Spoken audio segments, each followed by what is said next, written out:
Example number 8 में जो question लिखा है मैं भी पढ़ता हूं, आप भी गौर से सुनिए और अपनी बुक्स में भी देखिए। लिखा हुआ है आकृति 8.17 में AOBA प्रथम चतुर्थांश में दीर्घ वृत्त 9x square plus Y square is equal to 36 का एक भाग है। ठीक, मतलब AOBA जो चित्र उन्होंने ऑलरेडी फिगर बना के दिया हुआ है और उस फिगर में एक आकृति दी गई है AOBA, ये प्रथम चतुर्थांश में स्थित है जिसमें OA इज इक्वल टू 2 इकाई, जो O से मूल बिंदु से A तक का डिस्टेंस है वो 2 मात्रक है, 2 इकाई है, और OB है 6 इकाई, O से B तक का जो डिस्टेंस है वो 6 मात्रक है। लघुचाप AB, इसमें एक लघुचाप AB है और जीवा AB के मध्यवर्ती क्षेत्र का क्षेत्रफल ज्ञात करिए।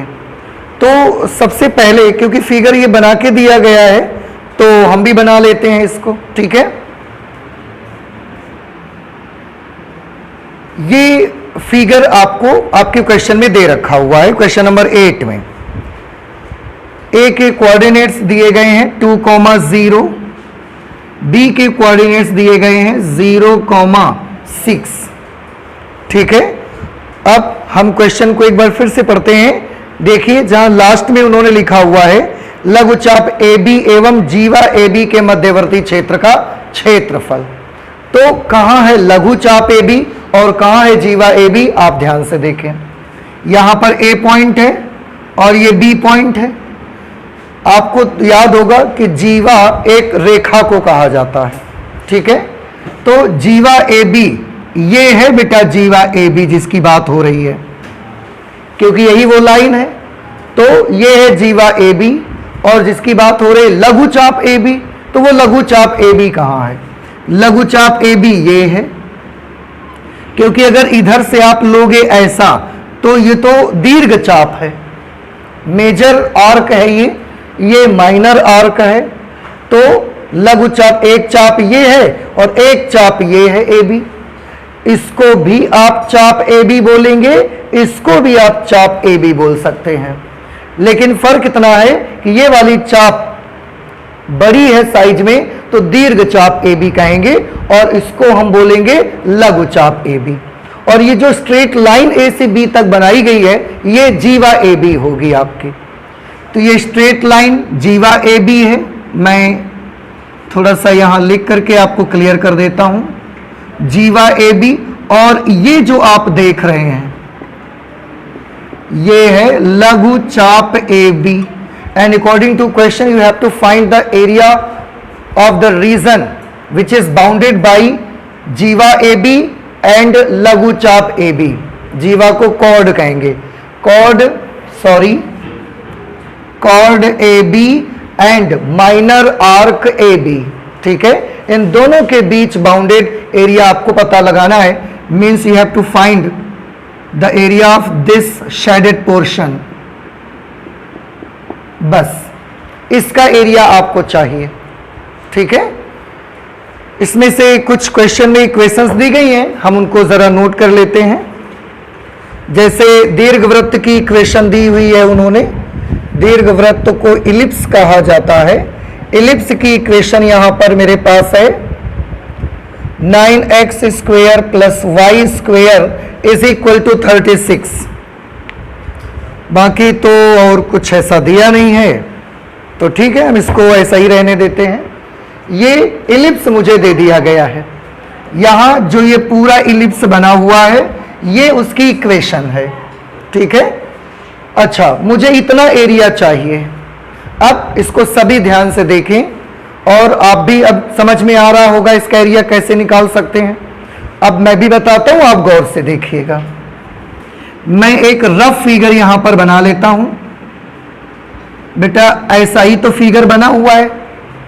ठीक है, अच्छा हमने केवल इसका एरिया चाहिए जो ये आपको बीच में पोर्शन दिखाई दे रहा है। बस उसके लिए हम क्या करेंगे, उसके लिए हम ये करेंगे कि पूरा ये जो दीर्घवृत्त आप देख रहे हैं, पूरा दीर्घवृत्त के नीचे x एक्सिस तक का ये हम एरिया फाइंड कर लेंगे। दीर्घवृत्त के नीचे पूरा एक्स अक्ष तक का हम एरिया पता लगा लेंगे। कैसे? Integration of Y D X से। उसमें फिर क्या करना है? क्या इसका एरिया आ जाएगा बस इतना करने से? नहीं आएगा, उससे तो पूरे नीचे का इसके आ गया।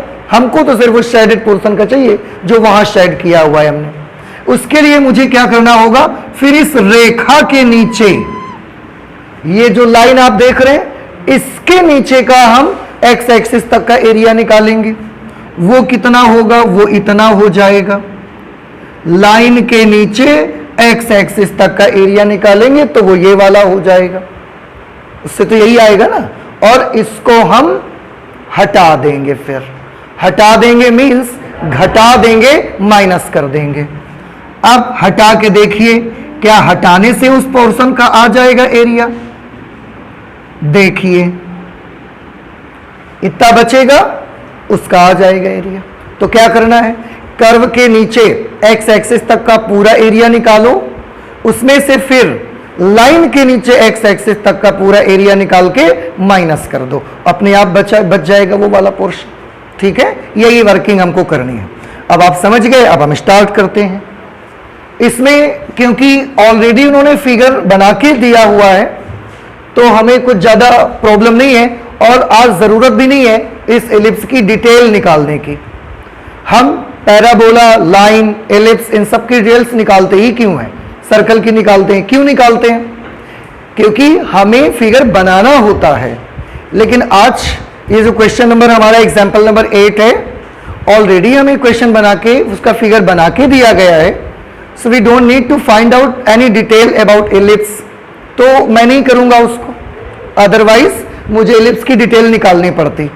समझ आ रहा है मैं डिटेल क्यों नहीं निकालूंगा? लेकिन एक चीज के बारे में पता लगाना ही पड़ेगा आपको। किसके बारे में?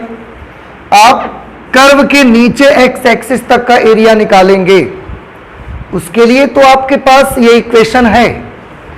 लेकिन फिर जब आप लाइन के नीचे एक्स एक्सिस तक का ये एरिया निकालेंगे, उसके लिए आपके पास कोई इक्वेशन नहीं है। इक्वेशन क्यों चाहिए हमको? याद करिए, integration of Y D X लगाते हैं अगर एक्स एक्सिस पे हमने स्ट्रिप्स बनाई हैं तो।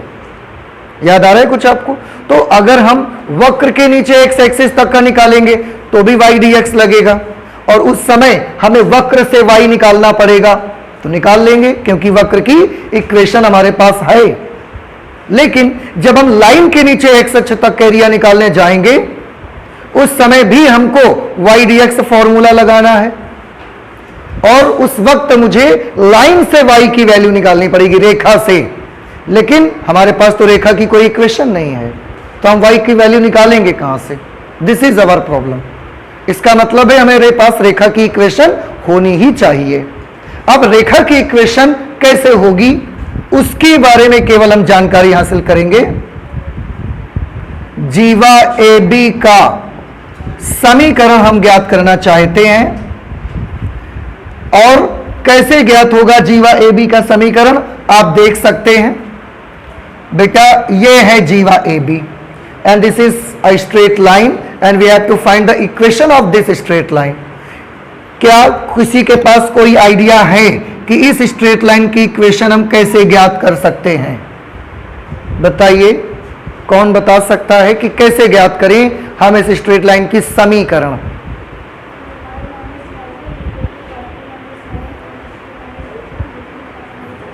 Very good. क्या करना है? आप देखें, ये स्ट्रेट लाइन जो है ये बिंदु ए और बिंदु बी से होकर गुजरती है। अगर ये दो बिंदुओं से होकर गुजरती है तो हम दो बिंदुओं से होकर जाने वाली रेखा का समीकरण का यूज कर सकते हैं, जिसे हम अंग्रेजी में 2 पॉइंट फॉर्म भी बोलते हैं। क्या होता है 2 पॉइंट फॉर्म? ए की पॉइंट है 2,0, बी का कोऑर्डिनेट है 0,6, जिसमें इसको x1 y1 इसको x2 y2 मान सकते हैं। और जीवा ए बी की इक्वेशन के लिए हम फॉर्मूला क्या लगाएंगे? दो बिंदुओं से होकर जाने वाली रेखा का समीकरण आप सभी को याद है, y minus y1 is equal to y2 minus y1 upon x2 minus x1 into x minus x1। Value apply कर दीजिए, y minus y1, y1 is 0, y2 minus y1, y2 is 6, y1 is 0, so it will be 6 minus 0, x2 minus x1, x2 0, x1 2, 0 minus 2 into x minus x1, x1 is 2। अब आप इसको calculate कर लीजिए, y में 0 minus हो गया, y 6 upon minus 2, 6 upon minus 2, minus 2 से 6 को डिवाइड कर देंगे, माइनस 3 आ जाएगा। इसके बाद यहां पर क्या है, x minus 2, y is equal to minus 3x plus 6, multiply करवा दिया हमने, ये आ गई जीवा ए बी का इक्वेशन। यही तो हमारी प्रॉब्लम थी और हमने अपनी प्रॉब्लम को सॉल्व कर लिया, ए बी जीवा ए बी की इक्वेशन हमने फाइंड कर लिया। अब जरूरत पड़ेगी तो हम रेखा से y की वैल्यू की तो हम ये नोट कर देंगे, जरूरत पड़ेगी रेखा से x की वैल्यू की निकाल के तब हम लिख देंगे। अब तो कोई प्रॉब्लम नहीं है। ओके, वैसे एक चीज मैं और आपको बता दूं, अगर आप ये इक्वेशन ध्यान से सुनिए सभी, अगर ये इक्वेशन हमें जरूरत ही क्यों थी, क्योंकि हम रेखा के नीचे इस वाले हिस्से का एरिया चाहते हैं, समझ रहे हैं। और अगर मैं इक्वेशन ना निकालता उसके बावजूद भी हम इसका एरिया बता सकते थे आपको। अब आप सोचोगे ये कैसे कर सकते हैं हम लोग, आप भी कर सकते हो। थोड़ा ध्यान से देखें, ये एक समकोण त्रिभुज है समकोण त्रिभुज, it is a right angled triangle, और इसके एरिया का फॉर्मूला होता है 1/2 बेस इंटू हाइट, 1/2 आधार गुणे ऊंचाई। तो 1/2 आधार कितना है, इस पॉइंट के कोऑर्डिनेट 2 है तो आधार की लंबाई 2 मात्रक है। हाइट कितनी है, इस पॉइंट के कोऑर्डिनेट 0,6 है तो हाइट 6 है। तो 1/2 बेस इंटू हाइट करेंगे, 1/2 बेस इंटू हाइट सॉल्व करेंगे, 6 स्क्वायर यूनिट इसका आंसर आ जाएगा। लेकिन हम ऐसा कर नहीं सकते, क्यों? क्योंकि हम इंटीग्रेशन से फाइंड करना चाहते हैं और इस फॉर्मूले के लिए 1/2 बेस इंटू हाइट के लिए हमने कोई इंटीग्रेशन यूज नहीं किया। लेकिन आएगा उतना ही, आप इंटीग्रेशन यूज करोगे तो भी और बिना ऐसे करो तो भी। नहीं समझ में आ रही है, आ रहा है ना, तो हम ऐसे भी याद कर सकते हैं, लेकिन ये हमारी मजबूरी है कि मुझे ऐसा करना पड़ेगा। अब चलते हैं छायांकित भाग का क्षेत्रफल, क्योंकि वही हमारा रिक्वायर्ड पोर्शन है।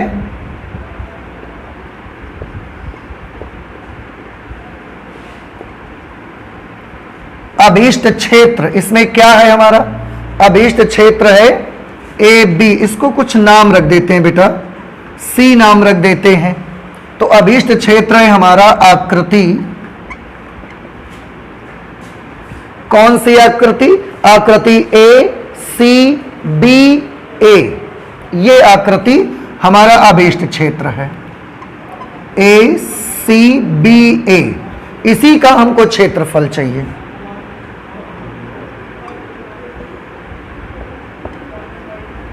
अभीष्ट क्षेत्र का क्षेत्रफल,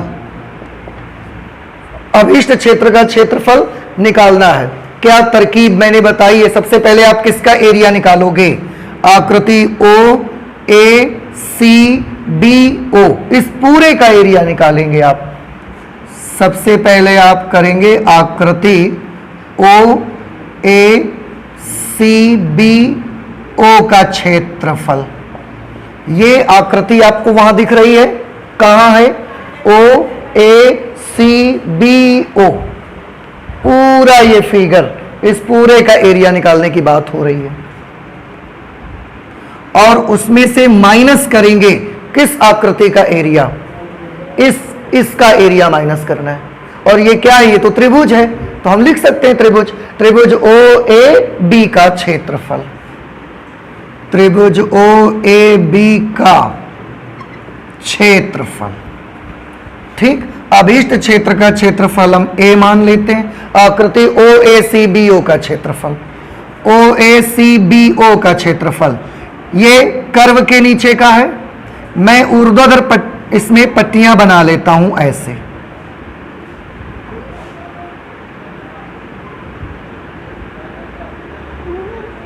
ये ऊर्ध्वाधर स्ट्रिप हमने इसमें बना लिया, देखिए, और इसकी हर पट्टी की चौड़ाई हमने मान ली dx।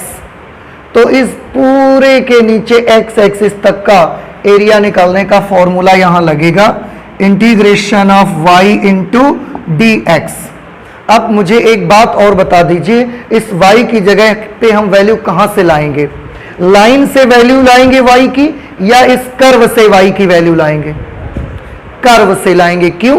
क्योंकि ये पूरा का पूरा जो एरिया है ये इस कर्व के नीचे का है, तो कर्व से y लाइए। तो ये y हम लाएंगे इलिप्स से।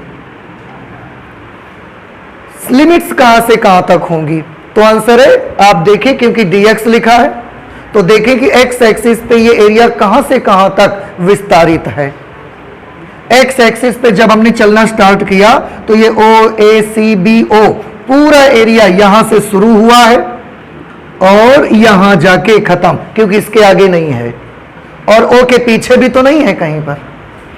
अगर ये पूरा है तो यहां पर जो OX की वैल्यू होगी, ये बेटा मूल बिंदु है, ओरिजिन पॉइंट, यहां पर x की वैल्यू 0, यहां पर कोऑर्डिनेट होंगे 0,0, तो यहां पर x की वैल्यू 0 है, यहां पर x की वैल्यू 2 है। ये हमारे लिमिट्स बन जाएंगे फ्रॉम 0 to 2। ये इसका एरिया आ गया। अब माइनस त्रिभुज OAB का क्षेत्रफल।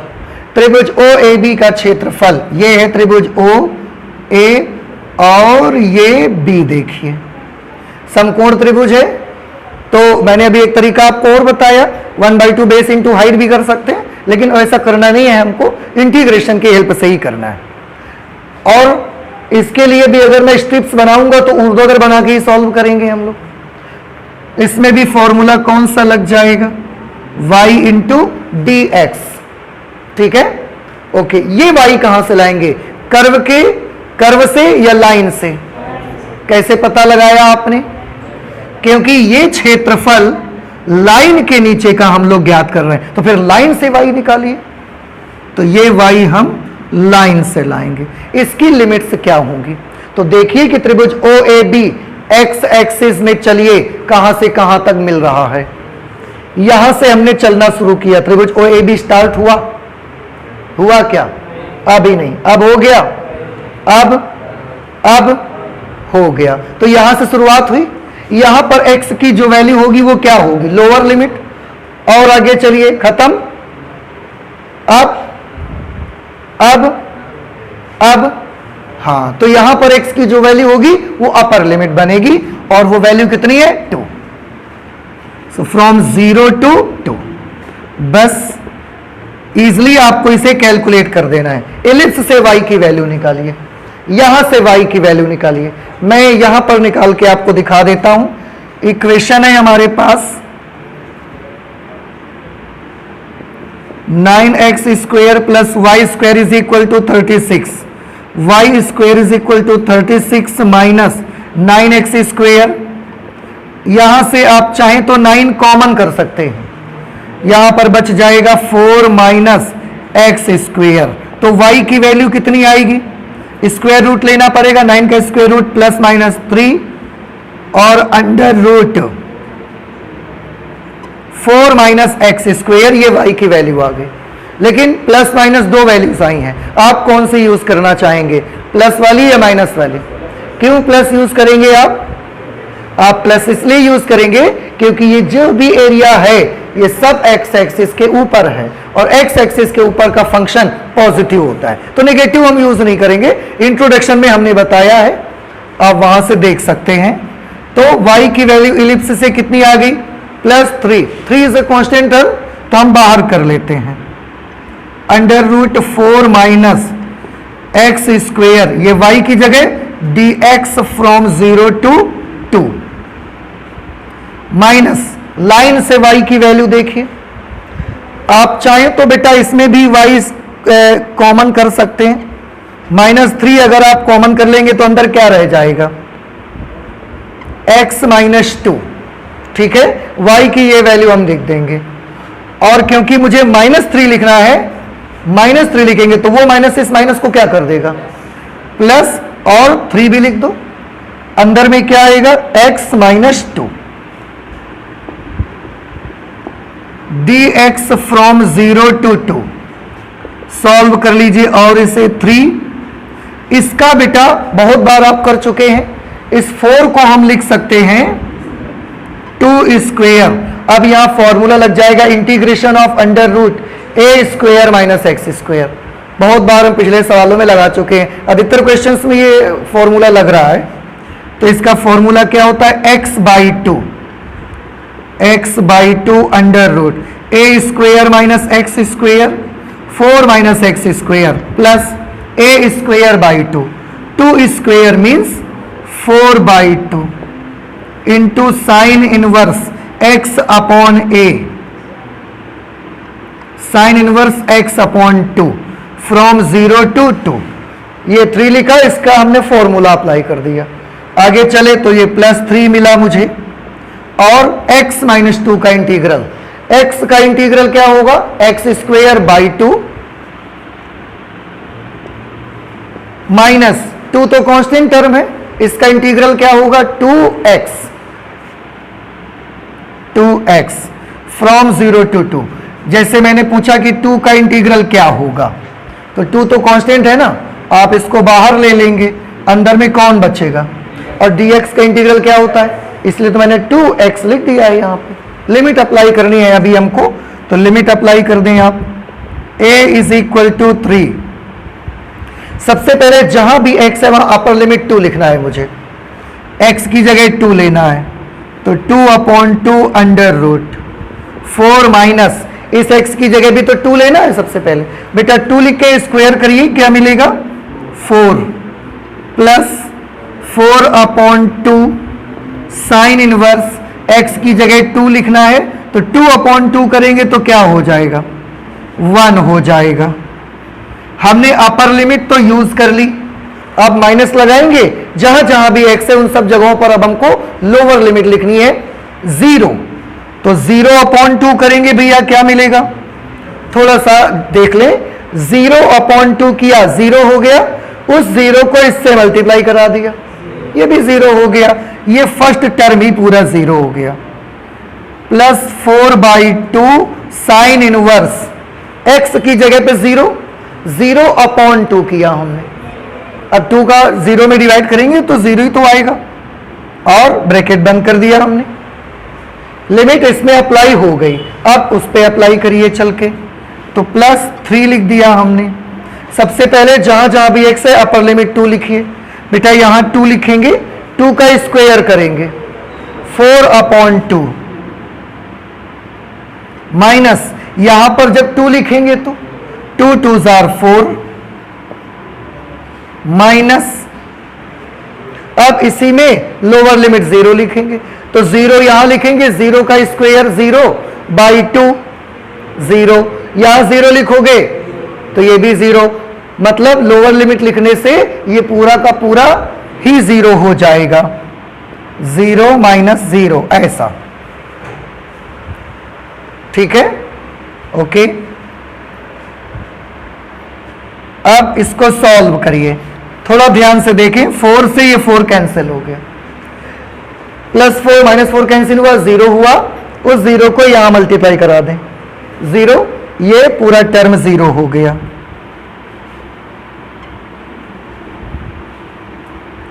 0 प्लस 2 से 4 को डिवाइड करेंगे 2 साइन इनवर्स 1, बार बार ये आ रहा है, और इसकी value π/2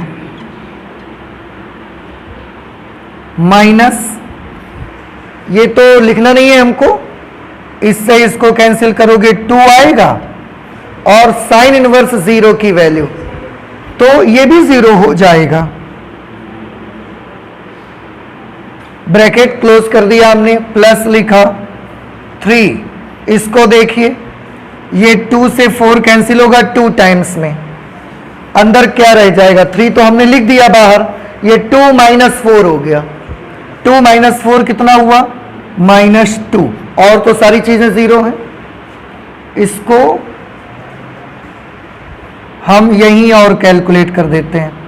a is equal to, अब ध्यान से देखो बेटा, ये 3 हमने नहीं लिखा लगता है, तो इस 3 को हम नोट कर लेते हैं।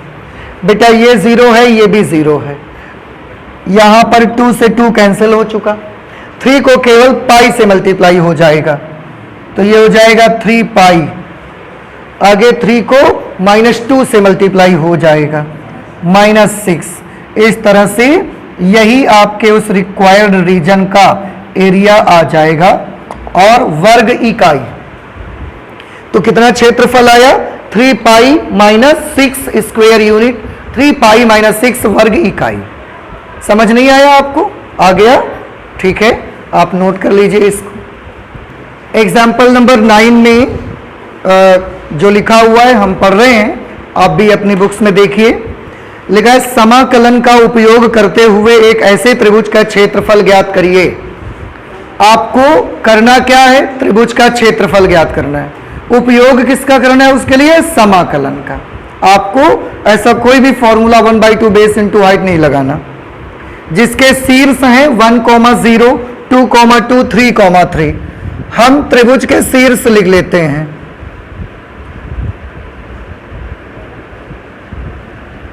त्रिभुज के शीर्ष दिए गए हैं 1, 0, ये A शीर्ष है, शीर्ष B है 2, 2 और एक तीसरा शीर्ष है 3, 1। इस त्रिभुज का क्षेत्रफल आपको ज्ञात करना है समाकलन की हेल्प से। थोड़ा सा आप ध्यान से देखें। ऐसा बेटा एक क्वेश्चन आपको एक्सरसाइज में भी मिलेगा। आई थिंक 2 क्वेश्चंस ऐसे आपको एक्सरसाइज में मिलने वाले हैं, तो आप इसे अच्छे से समझिए ताकि आप उन क्वेश्चंस को भी अपने आप से कर सकें। सबसे पहले तो मुझे ये ट्रायंगल ही बनाने की जरूरत है कि आखिरकार ये ट्रायंगल होगा कैसा अगर हम इसे कोऑर्डिनेट एक्सेस पर बनाएंगे। तो उसके लिए हम एक काम कर लेते हैं कि मैं ये कोऑर्डिनेट एक्सेस बना लेता हूं। ये एक्स एक्सिस है, ये एक्स डैश है, ये वाई एक्सिस और ये वाई डैश। सबको मालूम है ये तो ओरिजिन पॉइंट है 0, 0 O। ठीक है, ये तीनों पॉइंट्स आपको यहां पर लोकेट करने हैं। 1, 0, 2, 2, 3, 1। हम देख रहे हैं x की सबसे मैक्सिमम वैल्यू 3 है, तो मैंने कर लिया 1, 2, 3। ठीक है, x पर मान लिया 1, 2, 3, 1, 2, 3। अच्छा, y पे, y में सबसे मैक्सिमम वैल्यू मुझे 2 मिल रही है, तो y की सबसे मैक्सिमम वैल्यू 1 और हमने ये 2 कर ली, 1, 2। ठीक है। अच्छा, अब पॉइंट्स लोकेट करने हैं। पहला पॉइंट है शीर्ष है 1, 0। 1, 0 पॉइंट कहां पर पड़ेगा? 1, 0, इसका y वाला पार्ट 0 है, इसलिए x एक्सिस पर पड़ेगा। तो 1, 0 कहां पड़ेगा? यहां पर, यही 1, 0 है, तो इसको हम 1, 0 ले सकते हैं। और यही कौन सा है उस त्रिभुज का? शीर्ष A है ये। ठीक, दूसरा पॉइंट कहां पर है? 2, 2 पर है। 2, 2, 2, 2 मीन्स x एक्सिस पर भी 2 और y एक्सिस पर भी 2। तो x एक्सिस पर 2 यहां पर आए और y एक्सिस पर 1, 2 यहां पर आएंगे। तो इसकी सीध में हमको ये एक पॉइंट लगाना पड़ेगा and this is point B, vertex B, जिसके कोऑर्डिनेट्स है 2, 0। दूसरा शीर्ष वो बन गया 2, 2। ठीक है, और तीसरा शीर्ष क्या है? 3, 1। ये कहां पर होगा? x एक्सिस पर 3 डिस्टेंस, y एक्सिस पर 1 डिस्टेंस। तो x एक्सिस पर 3 डिस्टेंस, y एक्सिस पर 1 डिस्टेंस। हम अगर इसका पॉइंट लगाएंगे तो ये पॉइंट मुझे यहां लगाना पड़ेगा। This is the third vertex C, which is 3, 1। तो त्रिभुज के तीनों शीर्ष मिल गए। 1, 0 A, 2, 2 B, 3, 1 C। त्रिभुज कहां है? बना लीजिए। लाइन से ही आपको ड्रॉ करनी है बस।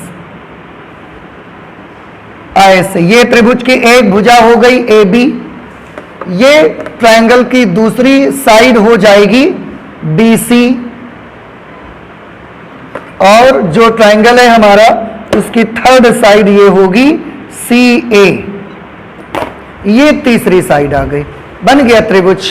दिख रहा है अब आपको त्रिभुज, त्रिभुज ए बी और सी, और इसी ट्रायंगल का एरिया आपको फाइंड करना है बस। ठीक है, कैसे करना है ये भी हम एक्स एक्सिस की ओर से ही फाइंड करना चाहेंगे क्योंकि स्टूडेंट्स को ज्यादा आसान लगता है।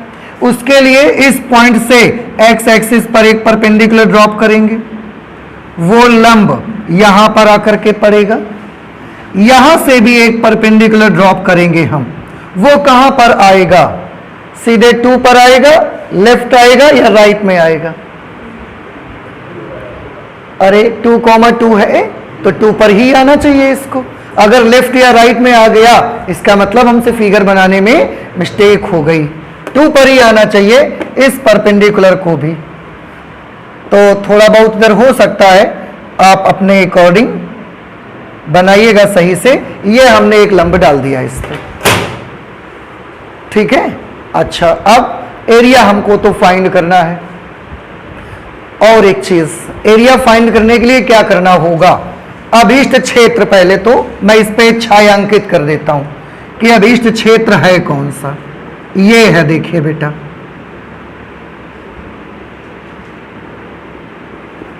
यही बस इतने का एरिया चाहिए आपको, त्रिभुज के अंदर की तो चाहिए, तो बस उतना ही चाहिए। अभीष्ट क्षेत्र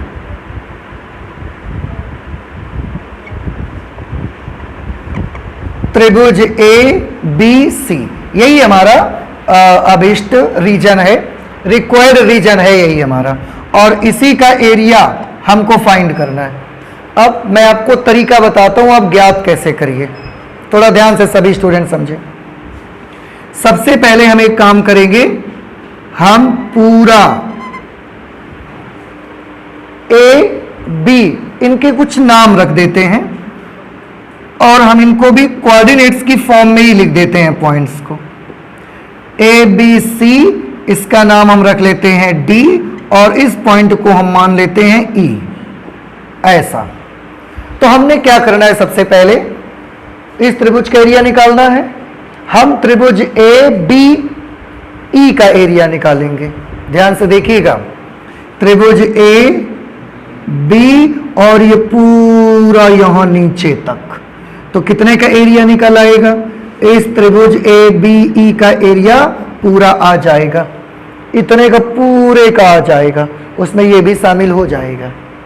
ठीक है, आप क्या करना है, इधर का फिगर देखो, समलंब चतुर्भुज ई डी सी बी, ये आपको एक समलंब चतुर्भुज जैसी आकृति दिख रही है, ये वाली आप देखो, ये त्रिभुज नहीं है कोई भी, 4 भुजाएं हैं, 1 2 3 4, इसका भी पूरा एरिया निकाल लेंगे, ये भी आ जाएगा उस पे।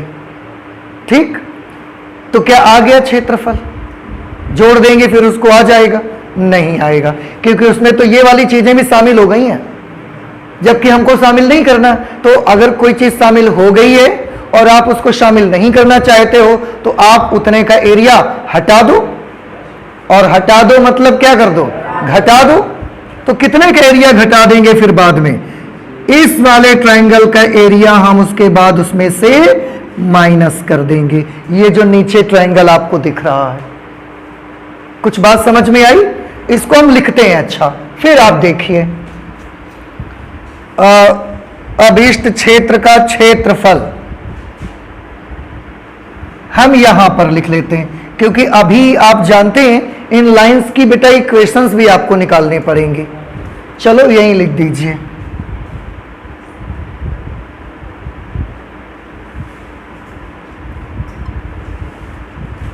अभीष्ट क्षेत्र का क्षेत्रफल इज इक्वल टू, कैसे कैसे मैंने क्या तरीका बताया आपको। सबसे पहले क्या करना है, किसका एरिया चाहिए, त्रिभुज ए बी ई का क्षेत्रफल, त्रिभुज ए बी ई का क्षेत्रफल प्लस ध्यान रखना ये कौन सा त्रिभुज है, ये पूरा ये वाला त्रिभुज है, ये वाला पूरा यहां तक। अब हम निकालेंगे समलंब चतुर्भुज EDCB का क्षेत्रफल।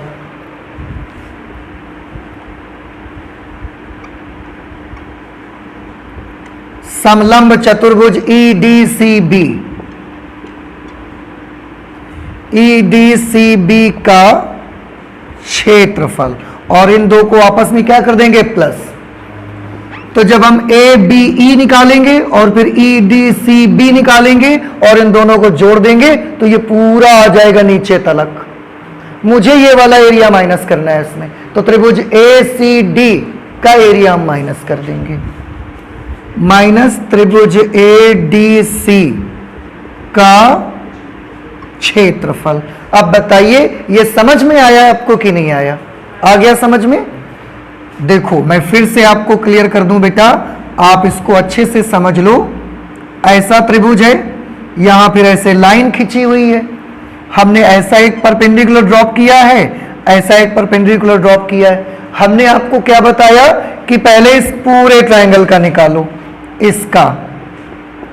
तो जब इसका पूरा निकालोगे तो इसमें ये नीचे वाला हिस्सा आ जाएगा उसी में।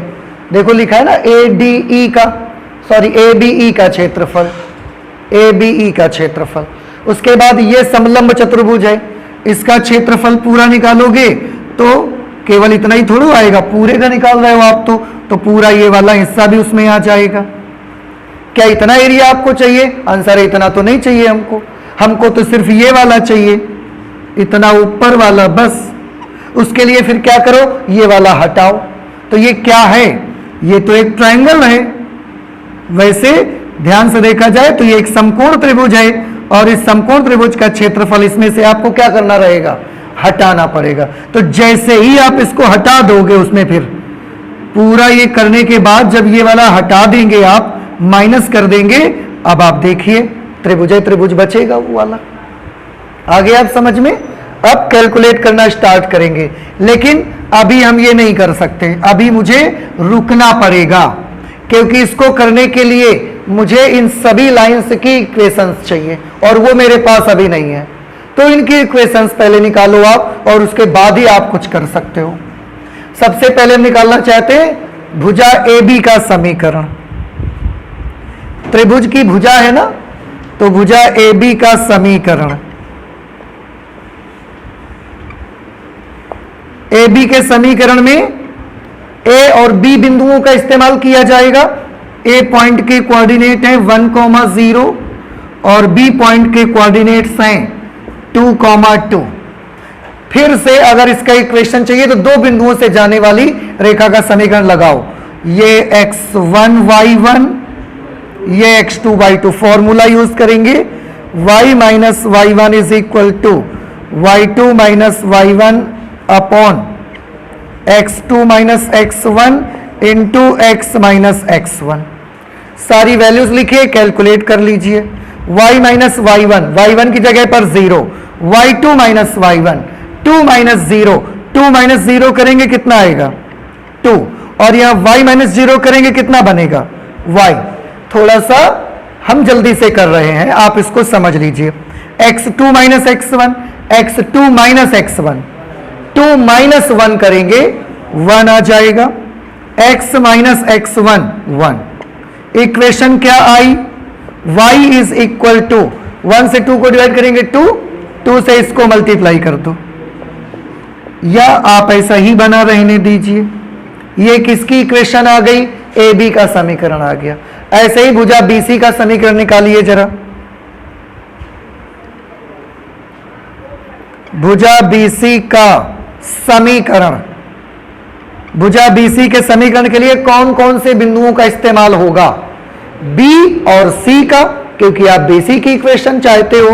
तो बिंदु B क्या है 2,2, और बिंदु C क्या है 3,1। ये x1 y1 हो गया, x2 y2। फिर से दो बिंदुओं से जाने वाली रेखा का समीकरण लगाओगे, y minus y1 is equal to y2 minus y1 upon x2 minus x1 into x minus x1। y minus y1, y minus 2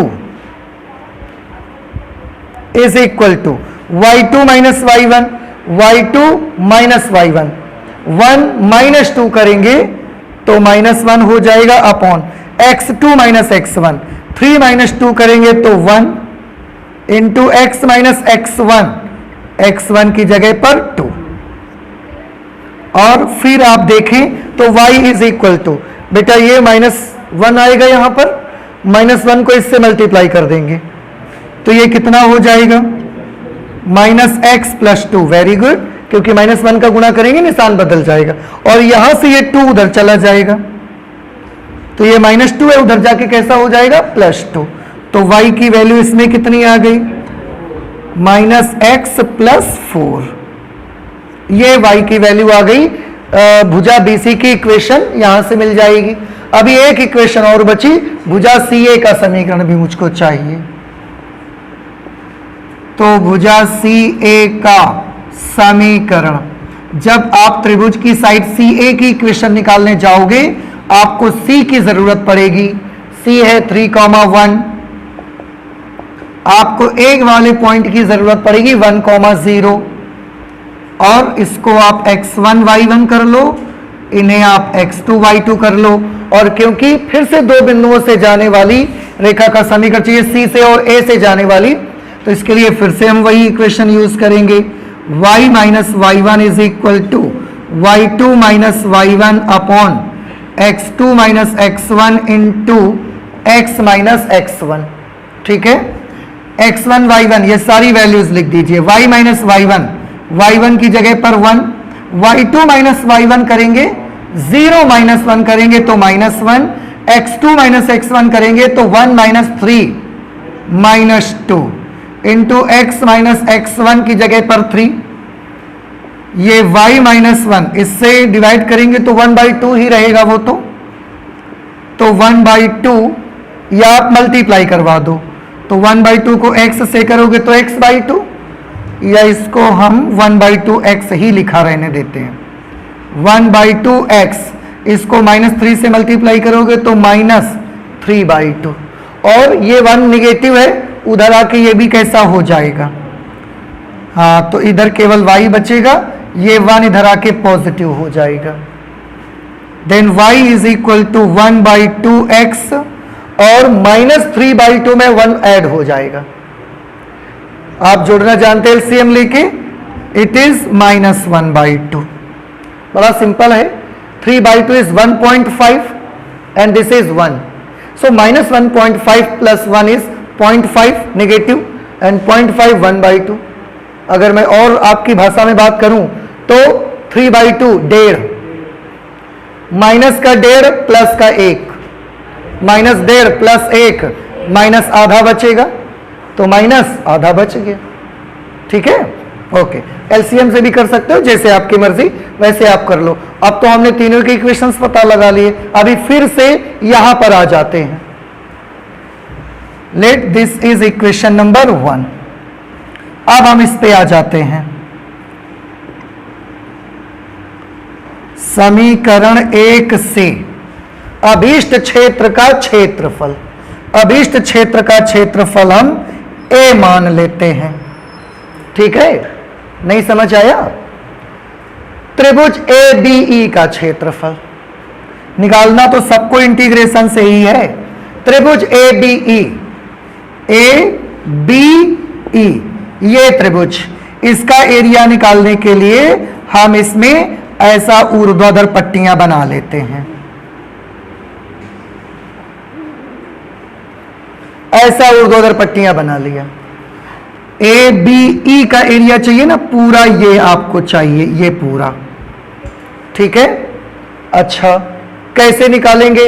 अगर पट्टी ऊर्ध्वाधर बनी है तो इसकी चौड़ाई मैंने dx मान ली, फॉर्मूला क्या लगाना रहेगा हमको, y dx, ठीक है, ये y dx, और ये y कहां से लिखोगे? ये वाला y लिखोगे, ये वाला y लिखोगे, ये वाला y लिखोगे, कौन सा वाला y लिखोगे?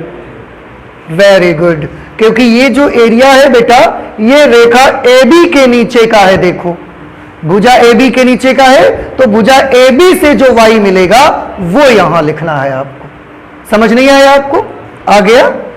तो यहां YAB वाला लेना है, मैंने ऐसा बना दिया है, आपको याद रखना है कि AB से y का मान निकालिए। लिमिट कहां से कहां तक, क्योंकि dx हमने लिखा है, तो एरिया x एक्सिस पर देखिए कहां से स्टार्ट और कहां पर खत्म। स्टार्ट हुआ,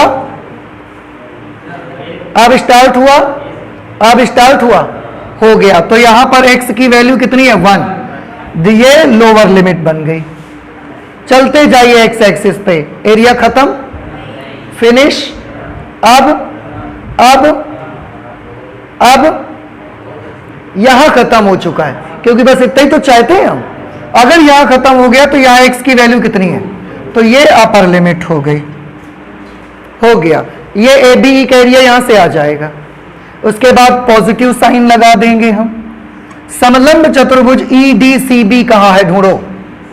EDCB, ये इसका एरिया चाहिए। और आप ध्यान से देखें, ये पूरा का पूरा एरिया इस लाइन के नीचे का है। चेक करिए, ये पूरा क्षेत्रफल जो है वो इस रेखा के नीचे का है कि नहीं है? तो इस रेखा से y का मान चाहिए मुझे वहां। हम फॉर्मूला लगाएंगे y dx। इसमें भी हम कैसी स्ट्रिप्स बना लेंगे? ऊर्ध्वाधर।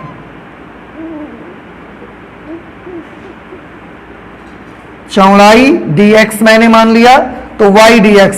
अब बताइए ये y कहां से आएगा? AB से, BC से, CA से, कहां से? वेरी गुड, BC से आएगा, क्योंकि ये पूरा BC के नीचे का एरिया है। तो यहां पर हम y from BC, and please tell me what will be its limit. x axis पे ही लिमिट चेक करनी है। एरिया स्टार्ट हुआ, नहीं स्टार्ट हुआ? अब हो गया, अब हो गया स्टार्ट, अब स्टार्ट हुआ, स्टार्ट हुआ है। तो यहां पर जो x की वैल्यू है वो क्या बनेगी? 2, वो बनेगी 2, वो लोअर लिमिट बनेगी। 2 तो है, तो ये हमारी बन गई लोअर लिमिट। अब चलते जाइए x एक्सिस, एरिया फिनिश। अब ओके, तो यहां x की वैल्यू जो होगी वो अपर लिमिट बन जाएगी। 3 है यहां पर x की वैल्यू, तो ये अपर लिमिट बन जाएगी फ्रॉम 2 to 3। हमने ये वाला भी कर दिया। माइनस इंटीग्रेशन ऑफ ADC का एरिया देखो, ट्रायंगल ADC का एरिया आप देखिए। इसका एरिया कैसे निकालेंगे? इसके लिए भी, क्योंकि x एक्सिस से ही सॉल्व कर रहे हैं, तो y dx से ही हमारा काम हो जाएगा। और y कहां से लाना है? AB से, BC से कि CA से? AC से। क्यों? क्योंकि ये वाला एरिया जो ट्रायंगल ADC का एरिया है, ट्रायंगल ADC का एरिया ये लाइन CA के नीचे का है, तो CA लाइन से आप y निकालिए। CA AC जो भी आपको पसंद आ जाए वो आप नोट कर लीजिए, क्योंकि मैंने यहां CA लिख दिया था, इसलिए मैंने वहां भी CA लिख दिया है। ओके, लिमिट्स बता दीजिए इसकी क्या होंगी जरा। इसके नीचे का एरिया चाहिए मुझे, तो x अक्ष पर बताइए, चलना शुरू करते हैं। शुरू हो गया, अब स्टार्ट हुआ, स्टार्ट हुआ, फिनिश हो गया, अब फिनिश हो गया, अब वेरी गुड, यहां पर फिनिश होगा। तो लिमिट कहां से कहां तक? 1 to 3 लिमिट लेनी पड़ेगी, फ्रॉम 1 to 3। बस अब आइए आपको कैलकुलेट कर देना है, तो आप देखिए हम जल्दी से कैलकुलेट कर देते हैं इसको। AB से y चाहिए, AB की इक्वेशन यहां से y देखिए, 2 into x minus y, तो हमने 2 बाहर कर दिया, x minus 1 अंदर कर दिया, into dx from 1 to 2, positive sign लगा दिया। इंटीग्रेशन ऑफ BC से y निकालो, BC का समीकरण यहां है, यहां से y कितना है? -x + 4, -x + 4 dx from 2 to 3, minus CA से y की वैल्यू निकालिए, CA से y की वैल्यू 1/2x - 1/2। ऐसी सिचुएशन पे बेटा 1/2 कॉमन ही ले लो ना, 1/2 कॉमन ले लो, x - 1 रह जाएगा अंदर, x - 1 dx फ्रॉम 1 to 3। अब इनके इंटीग्रल्स फाइंड आउट कर लीजिए। 2 लिखा हमने यहां पर, x - 1 में x का इंटीग्रल x² / 2 - x 1 का x हो गया, फ्रॉम 1 to 2, लिमिट्स 1 to 2 है, प्लस माइनस x का minus X square by 2 plus constant term का 4 इंटू एक्स, तो ये 4 इंटू एक्स हो जाएगा। Limits from 2 to 3 minus 1 by 2, x minus 1 का एक्स स्क्वायर बाई 2 माइनस 1 का एक्स फ्रॉम 1 to 3। अब बाकी कैलकुलेशन यहां पर कर रहे हैं हम लोग। 2 लिखा रहेगा आगे, बना रहने दीजिए, लिमिट अप्लाई करिए। सबसे पहले जहां जहां x है अपर लिमिट, डायरेक्ट कैलकुलेशन भी करेंगे। x की जगह 2 लिखेंगे, 2 का स्क्वायर 4/2 कितना बन जाएगा, 2 हो जाएगा, माइनस इस x की जगह हमको 2 लिखना पड़ेगा, माइनस लगाया। अब इन्हीं सब जगह पर लोअर लिमिट लिखिए, x की जगह 1 लिखा तो 1 square by 2, 1/2 minus 1, minus x की जगह 1 लिखा ना, अप्लाई हो गया इस पे लिमिट। अब और आगे चलिए, प्लस हमने लिखा, इस पे लिमिट अप्लाई करिए। पहले जहां भी x है वहां 3 लिखिए, तो 3 square by 2 9/2 minus 9/2, minus 9/2 plus यहां 3 लिख देंगे, 3 4 are 12 प्लस 12, माइनस लगा दिया हमने। अब सब जगह x की जगह 2 लिखिए, तो माइनस है 2 लिखेंगे, 2 का स्क्वायर करेंगे, 4/2, 4/2 2 बचेगा तो माइनस 2 प्लस यहां पर 2 लिखेंगे, 2 4 are 8। इस टर्म में भी लिमिट अप्लाई हो गई। आगे चलिए, माइनस 1/2, सबसे पहले जहां x है वहां 3 लिखिए, तो 3 स्क्वायर यानी कि 9/2, तो 9/2 माइनस 3, माइनस अब सब जगह 1 लिखना है, तो 1/2 माइनस 1, 1/2 माइनस 1, कैलकुलेट करें 2। बेटा ये -2 प्लस 2 कैंसिल ही हो गया, 0 हो गया। 1/2 में से 1 माइनस करेंगे, माइनस 1/2 बचेगा। ध्यान से देखना, ये एक माइनस है और यहां पर -1/2 बचा, तो माइनस इंटू -1/2 प्लस 1/2 हो गया। वो समझ आ गया ना आपको। आगे चले तो प्लस मिला, यहां पर ध्यान से देखिए, इसको सॉल्व करेंगे, एलसीएम लेके कर लो, तो 2 से 12 को मल्टीप्लाई करोगे इसके नीचे 1 लेकर के, तो 12 2 24, 24 में 9 माइनस करिए, 15/2, तो ये कैलकुलेट होके आया 15/2 माइनस यहां पर 8 में से 2 माइनस हो गए, 6 बच गया, हो गया। अब आगे चले तो माइनस मिल जाता है 1/2, इसको x एक्सिस इतना बड़ा जरूरत नहीं है, हमने ऐसा कर लिया। यहां पर देखिए 9/2 माइनस 3, 9/2 का मतलब क्या होता है, 4.5, 4.5। अब 4.5 में 3 माइनस कर दीजिए, 1.5 मीन्स 1.5 बचेगा, 3/2। एलसीएम लेके सॉल्व कर लो, 2 3 are 6, 9 minus 6/2, this is 3/2।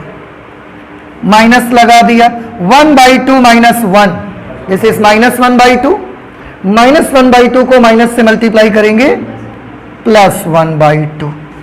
Now a is equal to, यहां पर तो 2 से 2 कैंसिल हो गया, 1 हो गया, प्लस यहां पर आप देखिए 15/2 मीन्स 7.5, 7.5, 7.5 में 6 माइनस कर देंगे आप, 1.5 मीन्स 3/2। आप एलसीएम लेके देख लें, 2 6 are 12, 15 minus 12 3/2। यहां पर ध्यान दीजिए बेटा, 3/2 प्लस 1/2, 4/2, 4/2 मीन्स 2, तो ये 1/2 लिखा हमने, और इसका कितना बन गया 2, इससे ये कैंसिल हो गया, +1 से -1 कैंसिल हो गया, ये +1 और ये -1 बचा ना, तो एरिया क्या बचा 3/2, और आप लिख सकते हैं वर्ग इकाई। ये त्रिभुज का क्षेत्रफल निकल करके आ गया 3/2 वर्ग इकाई। आपको समझ आया कि नहीं आया? आ गया समझ में? आप देखिए, अगर आप एक चीज और देखना चाहते हैं, मैं आपको एक बात और यहां पर बता सकता हूं, अगर आपको कोई ऐतराज नहीं है तो बता दें हम। Any problem have you? Okay, देख लीजिए जरा ध्यान से। बहुत काम करा आपने इस पे, बड़ा छोटा सा काम करना था मुझे। कैसे? इस त्रिभुज का एरिया बताइए मुझे। समकोण त्रिभुज है ना? समकोण त्रिभुज का एरिया 1/2 बेस इंटू हाइट। 1/2, इसका बेस कितना है? कितना लंबा है? 1 की 2? 1, क्योंकि 1 से स्टार्ट हुआ 2 पे खत्म हो गया, तो ये बेस इसका 1 है। हाइट इसकी कितनी है? 2 हाइट है। देखो यहां हाइट देख सकते हो आप, 2 प्लस समलंब चतुर्भुज का क्षेत्रफल का सूत्र क्या होता है? 1/2 समांतर भुजाओं का योग, सम ऑफ पैरेलल साइड्स। ये समांतर भुजा कितनी है? 2। ये समांतर भुजा कितनी है? 1 लंबाई की है, तो 2 और 1 कितना हो गया? 3 गुणे दोनों समांतर भुजाओं के बीच की दूरी और दोनों पैरेलल लाइंस के बीच का डिस्टेंस कितना है? 2 से स्टार्ट और 3 पे खत्म, 1 माइनस इस ट्रायंगल का एरिया माइनस कर रहे थे ना आप। ये भी तो एक समकोण त्रिभुज है, और समकोण त्रिभुज का क्षेत्रफल क्या होगा? 1/2 आधार गुणे ऊंचाई। 1/2 आधार कितना है इसका? 1 से स्टार्ट 3 पे खत्म, 2। हाइट इसकी कितनी है? हाइट इसकी है ये 1 है।